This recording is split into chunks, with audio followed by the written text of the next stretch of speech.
Tuğanдар assalamu alaikum. Bizden kanalın görücüleri, mal çarba görürmandары, жылқы görürmandары, саламатсыздарбы?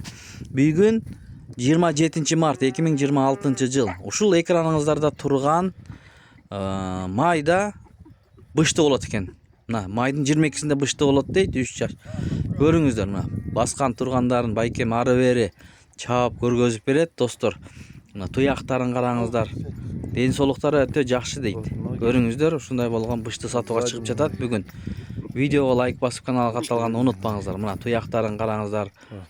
Буа деген нерсе жок, таза. Ушундай болгон бышты.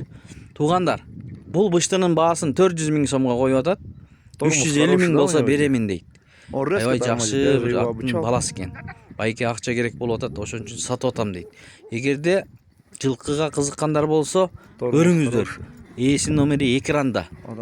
Чалып байланышып, кандай, кайсы аттын баласы бүт баарын сурап, соодалашып алсаңыздар болот. Не видно, вот так хорошо. Обролорун караңыздар. Грудак у него Кеңдиктерин көрүңүздөр, туугандар. Ушундай болгон бышты чыкты, достор. Мынакей. Сооруларын көрүңүздөр, байкем ары бери чаап көргөзүп атат, туугандар. Бул жаш, келечеги алдыда. Чалып, сүйлөшүп, соодалашып алсаңыздар болот. Доставкаларын да уюштуруп берсе керек. Чалыңыздар, анда эмесе экранда номери бар. Мына жерде кашка ушундай бир ордунда турбаган бышты сатууга чыгып жатат, достор, мынакей. Келишкен. Көрүнүп турат дейм.